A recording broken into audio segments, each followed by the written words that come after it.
నమస్తే అండి, నా పేరు Lavanya. Welcome back to Bhimavaram special kitchen. ఈ రోజు నేను మీకు ఒక నెల రోజుల వరకు కూడా స్టోర్ చేసుకోగలిగే స్నాక్స్ ని ఎలా తయారు చేసుకోవాలో చూపిస్తున్నాను అండి. మైదా అస్సలు వాడకుండా సింపుల్ గా గోధుమ పిండితో చేసినప్పటికీ కూడా చాలా క్రిస్పీగా క్రంచీగా వస్తుందండి. టీ టైంలోకి మంచి పర్ఫెక్ట్ స్నాక్ అనే చెప్పుకోవచ్చు. అలానే పిల్లలకి ఇప్పుడు సెలవులు కాబట్టి ఇప్పుడు చేసి పెడితే వాళ్ళకి కూడా స్నాక్స్ కావాలనుకున్నప్పుడు పెట్టేసుకోవచ్చు. దీనికోసం ముందుగా ఒక మిక్సింగ్ బౌల్ ని తీసుకుని దాంట్లోకి 2 కప్పుల దాకా కూడా గోధుమ పిండి వేసుకోండి. 2 కప్పుల గోధుమ పిండికి 1/2 కప్పు దాకా కూడా బొంబే రవ్వ వేసుకోవాలండి. అదేనండి సూజీ, సెమోలినా, ఉప్మా రవ్వ.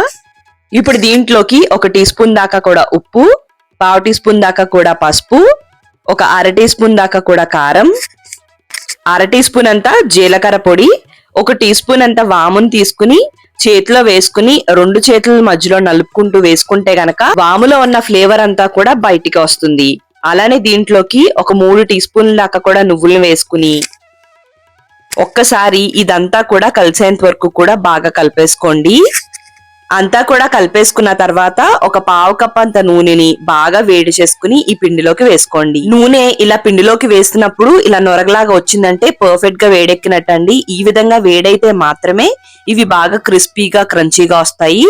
ఇప్పుడు నూనె అంతా కూడా పిండికి పట్టేంత వరకు కూడా చూపిస్తున్న విధంగా నలుపుకుంటూ కలుపుకోవాలి. అంతా కూడా కలిపేసుకున్న తర్వాత మనం ఈ విధంగా ఉండ చేయడానికి ట్రై చేస్తే అది ఈజీగా అవ్వి ఈ విధంగా బ్రేక్ అయితే గనక నూనె పర్ఫెక్ట్ గా సరిపోయినట్టు. ఇప్పుడు దీంట్లోకి 1 కప్పు దాకా కూడా కట్ చేసి పెట్టుకున్న మెంతికూరని వేసుకోండి. ఇప్పుడు ఈ మెంతికూర అంతా కూడా పిండిలోకి పట్టేంత వరకు మరొకసారి బాగా కలిపేసుకుని ఆ తర్వాత కొద్ది కొద్దిగా నీళ్ళని పోసుకుంటూ దీన్ని చపాతీ ముద్దలాగా కలుపుకోవాలి. మరీ పలుచగా కాకుండా అలా అని మరీ గట్టిగా కాకుండా కలుపుకుంటే ఈ చిప్స్ అనేవి చాలా చాలా పర్ఫెక్ట్ గా వస్తాయండి. ఈ విధంగా కలుపుకున్న తర్వాత కనీసం 4 నుంచి 5 నిమిషాల పాటు చూపిస్తున్న విధంగా బాగా నీట్ చేసుకోండి. మనం పిండిని ఈ విధంగా నొక్కితే ఇలా ఈజీగా నొక్కుబడితే గనక ఇది పర్ఫెక్ట్ గా రెడీ అయిపోయినట్టు. ఇప్పుడు దీనిపైన మూత పెట్టేసుకుని కనీసం ఒక 5-6 నిమిషాల పాటు పక్కకు పెట్టుకోండి. ఒక 5-6 నిమిషాలు అయిన తర్వాత దీన్ని జాగ్రత్తగా తీసేసుకుని మరొకసారి ఇదంతా కూడా బాగా కలిపేసుకోండి. కలుపుకున్న తర్వాత వీటిని ఒక బత్తాకాయ సైజ్ అంత వరకు కూడా ఉండల్లాగా తయారు చేసుకోండి. అంటే మరీ చిన్నవి కాకుండా మరీ పెద్దవి కాకుండా ఈ సైజ్ లోకి తయారు చేసుకుంటే సరిపోతుంది అండి. నాకైతే ఈ సైజులో 10 ఉండల వరకు కూడా అయ్యాయి. ఇప్పుడు వీటిని చపాతీలాగా చేసుకోవడం కోసం చపాతీ పీట మీదకి కొద్దిగా పొడిపిండిని జల్లుకుని మనం రెడీ చేసి పెట్టుకున్న ఉండని మరొక్కసారి క్రాక్స్ లేకుండా రౌండ్ గా చేసుకుని ఆ తర్వాత ఫ్లాట్ గా చేసుకుని వీటిని జాగ్రత్తగా రోల్ చేసేసుకోండి. మరీ పల్చగా చేయకూడదండి, అలానే మరీ దల్సరగా కాకుండా చేసుకోండి. కరెక్ట్ గా ఈ విధంగా చేసుకుంటే సరిపోతుంది అండి. థిక్నెస్ ని చూపిస్తున్నాను, ఒక్కసారి అబ్జర్వ్ చేయండి. ఈ విధంగా ఉంటే సరిపోతుంది అన్నమాట. ఇప్పుడు ఇలా రెడీ చేసి పెట్టుకున్న చపాతీని ఒక ఫోర్క్ తీసుకుని చూపిస్తున్న విధంగా ఇలా చిల్లుల్లాగా పెట్టుకోండి. ఇలా చేయడం వల్ల ఏంటి అంటే మనం వీటిని కట్ చేసుకుని ఆయిల్లో వేపిస్తున్నప్పుడు పూరిలా పొంగకుండా ఫ్లాట్ గానే ఉండి క్రిస్పీగా క్రంచీగా ఉంటాయన్నమాట. చూసారు కదండి, ఇలా చిల్లులాగా పెట్టుకుని నైఫ్ తో గానీ లేదంటే మీ దగ్గర పిజ్జా కట్టర్ ఉంటే దాంతో అయినా సరే మీకు నచ్చిన షేప్ లోకి వీటిని కట్ చేసేసుకోండి. నేనైతే డైమండ్ షేప్ లోకి కట్ చేసుకున్నానండి. మరొకసారి థిక్నెస్ ని చూపిస్తున్నాను, అబ్జర్వ్ చేయండి. ఈ విధంగా ఉంటే సరిపోతుంది అన్నమాట.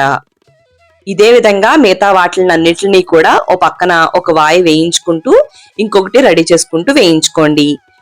వీటిని వేయించుకోవడం కోసం స్టవ్ ని ఆన్ చేసుకుని కడాయిని పెట్టుకుని డీప్ ఫ్రై కి సరిపడా ఆయిల్ పోసుకుని హై ఫ్లేమ్ లో పెట్టుకుని హీట్ చేసుకోండి. ఇది బాగా వేడెక్కిన తర్వాత కొంచెం మంటని తగ్గించుకోండి. అలానే మరి మీడియం ఫ్లేమ్ లో కాకుండా మరి హై ఫ్లేమ్ లో కాకుండా మధ్యలోకి పెట్టుకుని వీటిలన్నిటిని కూడా వేసేసుకుని అటు ఇటు కలుపుకుంటూ మంచి గోల్డెన్ కలర్ వచ్చేంత వరకు కూడా వేయించేసుకోవాలి. ఆయిల్లో నొరగంతా తగ్గి ఈ విధంగా కలర్ వచ్చిందంటే సరిపోతుంది అండి. ఎందుకంటే ఇవి బయట తీసేటప్పటికి ఇంకాస్త కలర్ అనేది వస్తుంది. సో కొంచెం లైట్ కలర్ లో ఉండగానే తీసేసుకుని స్టైనర్ సహాయంతో కొద్దిగా నూనె వాడేంత వరకు కూడా పక్కకు పెట్టుకుని ఆ తర్వాత ఒక డబ్బాలోకి వేసేసుకోండి. ఇదే విధంగా మిగతా వాటిలన్నీ కూడా వేయించేసుకోండి.